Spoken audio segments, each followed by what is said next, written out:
All right, welcome to the Align Your Practice podcast. This is Dr. Joe Esposito. I am so excited to be working with Dr. Sebastian Bonnet today. What's up, Doc? Okay. I lost your sound. I'm back. What's up, Doc? How you doing? See, that's a good setup for talking about our topic today. Look at that. He created a little adversity for us to battle through, a little sound issue. So our topic today is going to be balance is bullshit. It's a topic that I remember talking about at a retreat years ago, Stephen's house, where we're talking about living in harmony versus living in balance. We all know trying to balance your life, business, personal relationships, social, trying to make everything perfectly balanced is not really something that we should be striving for. But living in harmony is something that we want, where we're in congruency with our core values. We're in alignment with the vision story of where we want to go with ourselves, our teams, and all of the affiliates that work together with us. So I thought you'd be a great guy to talk about balance is bullshit. And I'll tell a quick story. Sebastian and I, we decided to do some business together. And our first meeting, I'm on his boat and we go out in the ocean and he finds a little mini island. And it's like in the middle of nowhere, but it's got this little island with a mini beach to it. Like it's in the middle of nowhere with a tree there. He gets out of the boat like he pulled up to a coffee shop and he ties the anchor, the string to the rope to the tree, and the boat's just hanging. And then we sat there and had a great meeting on this beach. So if there's someone that knows how to talk about living in harmony, it'd be you. So let's break it down. All right, I'll talk about when I've not lived in harmony. I think that's a more relatable experience because I remember when I was in practice, all of the sudden, I was cranking and just growing, and I remember being, almost breaking the 300 a week mark, and it was a big deal because I was stuck at 220 for such a long time, and all of a sudden, I just went like from 220 to 299. Like it was like I couldn't break the 300, and we finally did it, celebrated, and then I went on vacation, right, to remunerate my effort, right? So I'm going to gift myself some time, and then I went on vacation. So I took 2 weeks off, and then after those 2 weeks off, I went on a surf trip, and then what else? I did something else, and all of a sudden, I lost focus. I all of a sudden I was in balance. I was in balance. Everything was balanced, but nothing was moving. Everything was balanced, nothing was moving. And actually I was shrinking. I was going back. I lost focus, man. I lost focus. I didn't know what was going on. And my inner conversation was, what's going, I'm doing everything. I'm doing everything. And how come I'm doing everything and my office is coming down? I'm showing up. I'm waking up early. I'm exercising. I am doing my, executing my systems. And yet, my office is going down. And I did not know it at the time. But what happened was that I got on a emotional slump. I remember I broke up. I had a girlfriend back then. I broke up with her, so I was dealing with that. Plus, I took time off, and I got lost focus on the practice, lost focus on myself, and I was experiencing. I wasn't in enthusiasm. I wasn't on passion. I wasn't living off gratitude. I wasn't living off the positive emotions that were driving me before that. I was going on a little bit of jealousy. I was going on laziness, tiredness, and focusing on me, basically. It all came down to I lost focus on the mission and on the patients and on serving, and all of a sudden I was the focus. I became the focus. I made myself the focus. So I deserve more time off. So after vacation, I deserve to go surfing, and then it was even more time off. And then I deserve,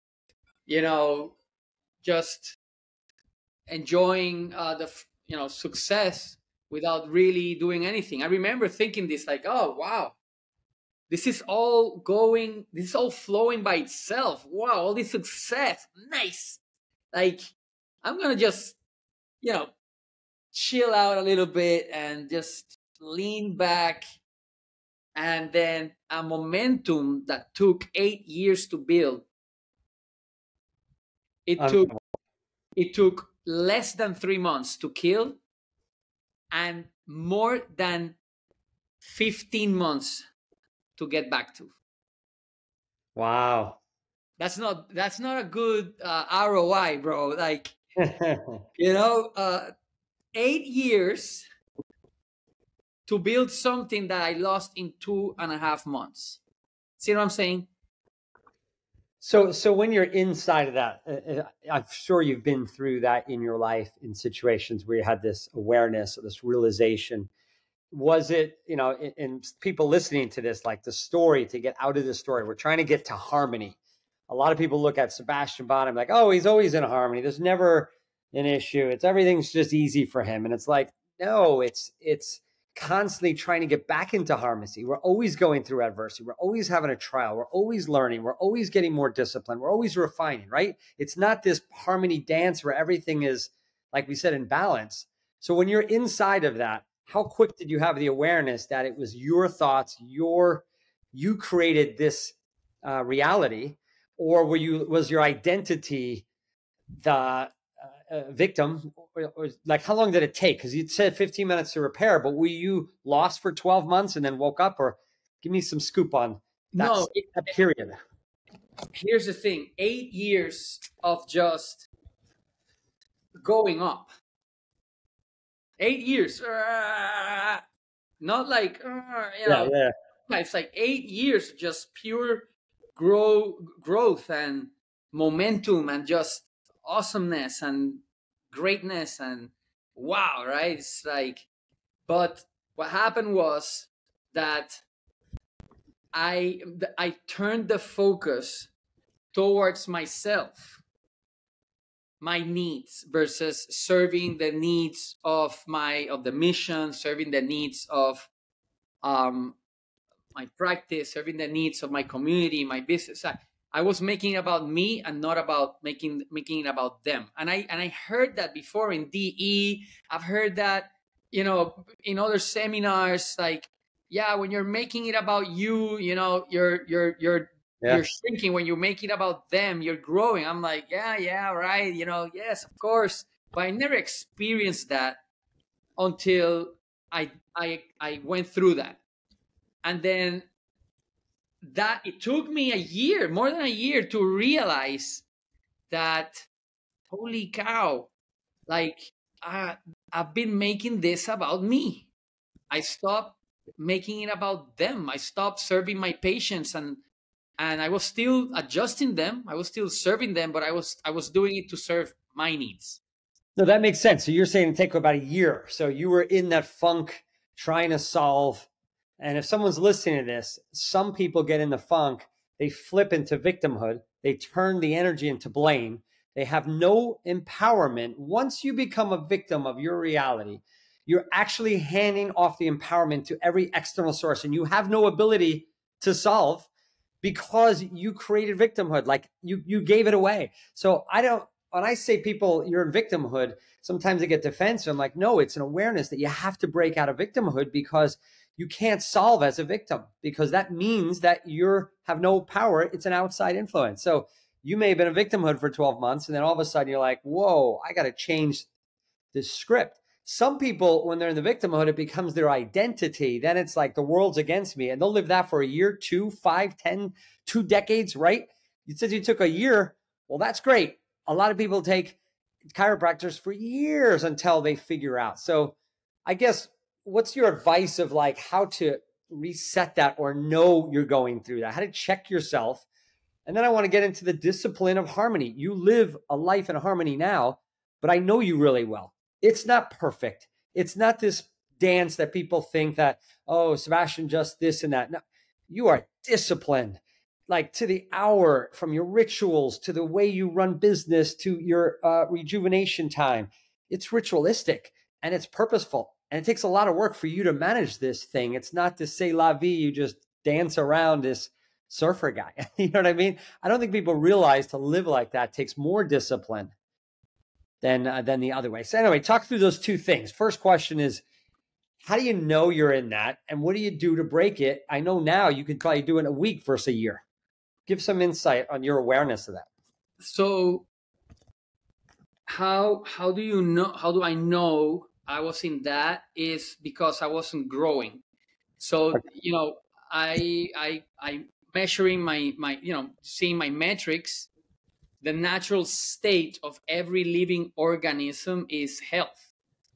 And health is growth, is evolution, it's healing, it's progressiveness, it's progress.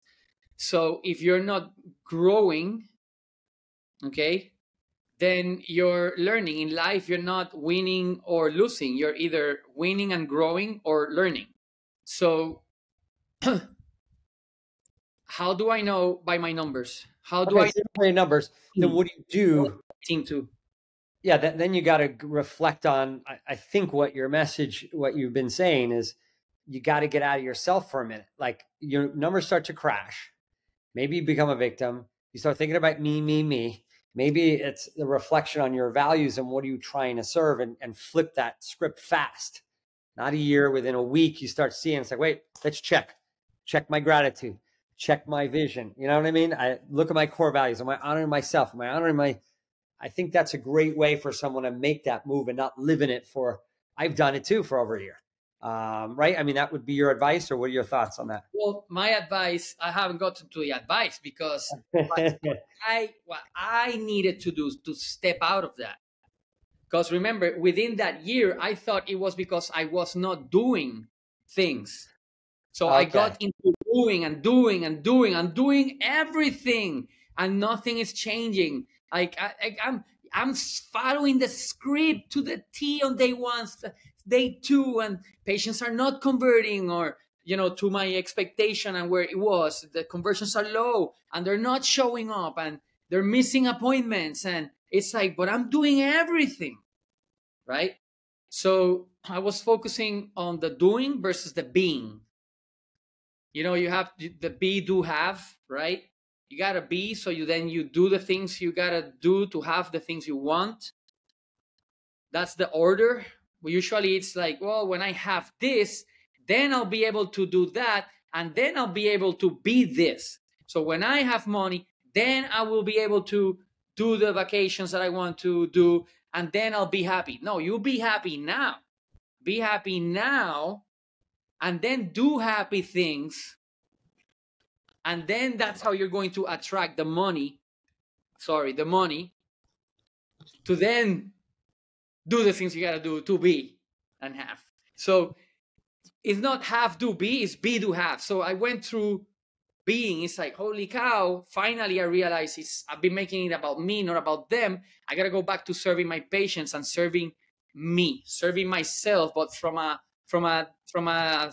positive, selfish reason. So I remember it took 3 things. It took 1 Tony Robbins seminar, freaking John DeMartini's breakthrough experience, and then a mission trip. And that's what took me out of that slump. But that was hardcore. It took a lot of humbleness, a lot of inner work. It was intense. And then I got back into serving with that mission trip. heart open again, and then it was game over for the next 8 years. And then I got my next lesson. So it never ends, by the way. It never ends. So yeah, it goes in cycles. Yeah, I like that message. Be, do, have. Everyone focuses on the have. The have's like the vision board. It's the picture your car in your house and what you want. The have has the lowest energy. The higher energy than a have on a scale would be significantly more energy. And being is twice the energy of doing. Energetically, it's potential energy. It's the being. So most people focus on the have. It's like, I want this outcome. Some of the people focus on the do, and very few people focus on the be. My solution to that, my take on that is not be, do, have. It's be, do, have. To do. And the do in the middle, one do goes towards the being, and the other do goes towards the having. So there's things I have to do for my consciousness, myself, for my being. I have to meditate. I have to work out. I have to set a vision. I have to have a consciousness. And then there's the doing to get the have. That's the execution of tasks and flow and process. You have to do the two do's and split it on both ends. That's my personal take on that, the be, do, have. So that's a really good one. Never heard that before. You can definitely sign it off as proprietary. That's my intellectual property. The do's all mine. You're right. So let's the last phase of this. We have about 5 minutes. Talk about what it takes to live a life in harmony. And I always give you credit for that you do that really well. But you were very busy. You run multiple businesses, multiple practices. You're a busy guy, and you live a great life. How do you position that? Some people just live in guilt, like I don't deserve to do that. Some people think if they stop working for an hour a day, it's going to blow up. There's a lot of negative self-talk that you're not worthy. There's a lot of stuff out there. How do you manage the life that you have? And I said it already, but it's very disciplined. It's on purpose. You're not dropping balls here to go surfing, but you're up at 5 o'clock on a mountain bike, or you use your time really wisely. But what's the consciousness around that, or the planning to help someone that wants to take a step out and take care of themselves while taking care of their mission, not an exception to it, but living the lifestyle that I know you take pride in? Great question. So one of the most impactful distinctions that I'll never forget was the day I realized that I had two core values that were equally important to me, that were in opposing forces. They were crashing. I had success and surfing time in the water, surfing equally, and there was not one was more important than the other one. They were both important in the same level. In my core value scale, they were both important, meaning that the time I was surfing, then I would be surfing, but I wouldn't be on the practice, so the practice then will crash. And then I'll have to stop surfing so that I can focus on the practice, and then it will grow. And then it will be like, man, but I'm not surfing. So I'll stop doing the things to build my practice, and then to be able to have the time to surf more and be in the water more. And then it was like this. And then you could see the stats. Good month, bad month. Good week, bad week. Good month, bad month. But when I say bad month, I'm like saying like good month, 60 grand a month, and then the next month 35. It's too much, too big. I mean, it's like 60, 55, 52, 58, like, right? But too big of a gap, that's drama, man. I'm like, what is this? Where's this coming from? And it's this belief that I had that I could not have both. I couldn't have both. I couldn't, like, success. I couldn't have success and time surfing. I had to let go of one of them. So this is what happens when you believe that balance is the target, because they were both balanced.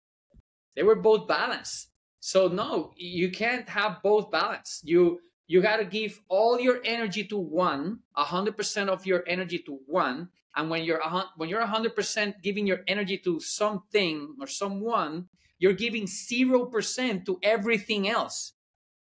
Because balance is 50% to you and 50% to the other person next to you. And then both of you are getting less than my 100%, and that's not fair. You deserve my 100%, my 100% presence. Present time consciousness is either 100% or not.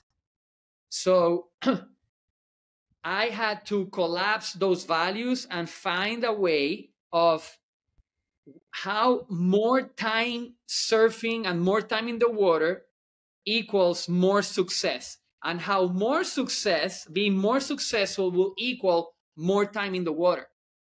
So I had to answer those questions. How me surfing more is going to help me grow my business better and faster, which is kind of like a mind, excuse the language, a mind fuck, right? And how does working and really focusing on my business and growing my business is going to help me surf more, surfing, not serving, surfing more. And then I had to answer and find 50 answers for each of those questions. And I did. And then it got really clear. I can have both things. And then it flipped. Now it was a matter of energy. First it was success and then energy, meaning when I have the success, then I'm going to have the energy to be happy, right? Then I flipped it and it's like, no, energy first, then success, meaning I'm going to work on my energy, protect my energy, build my energy, so that then I am in this beautiful state to execute the things I need to do to be successful and create and accomplish the life vision that I have for myself and my life, etc. So it's awesome because it may not be a lot of change. It's just the consciousness. Because if while you're surfing, you're feeling guilty that you're not serving, you're not running the business at those moments you're surfing, you're collecting so much negative energy that when you're done, you're exhausted because you feel guilty. So the story you live in on that. And then when you're running the business and you feel bad that you're not surfing, then you have a negative energy again. Now there's a story that you're counterproductive to your personal life and you're living in just these stories. So to break the story that I'm building energy to have more intention in my practice, I like that. So you're like, oh my God, I'm building energy. I'm building focus. My mind is getting more clear. I can't wait to serve. Then you just fix the problem. And then it's harmony. I know you go on surf trips, so you may be gone for 10 days and you may be hardcore. It's not balance where 2 hours of this and 2 hours of that. It's not like this balance. It's like you're all the way in. Yeah. You're all the way out. Yeah. And it's a harmony. It flows. It may be a full 2 days surfing, then maybe 5 days of working. Yeah. So it's not an exact balance. It's harmony, which is making it work. So here's the thing. I'm going to give you a quick example and then I got to leave because I have a call now. I'm finishing up my book and it's kind of hard for me lately to really sit down and finish it up. So I went like, okay, I'm going to go surfing and I'm going to like surf my brains out. And then I'll create this void to get energy to execute the book. So that's exactly what I did this morning. I surfed my brains out with the waves, even though the waves were really small, but I went up early. And now it's like, I can't wait to get back into my book because I fill up my tanks. I get leverage. It's like I earn that. See, I earn my surfing time by investing the time on my business. I'm investing the time on my business so I can earn it. It's like it goes both ways, right? I love that. Well, so close up, and I know you got to go. Thank you for getting on the call. I think to close up, we can't equate outcome with time. It's intention, and it's how do I get double the impact in half the time by being more energetic, more focused, more purposeful is the message I'm hearing from Dr. Sebastian. Yes, that was awesome message. If you guys have any questions, please reach out to Align Life. We'd love to help you on your journey in practice to drive more success and enjoy more of life. So thanks again, Doc. Yeah, man. Love you. Bye. Bye-bye.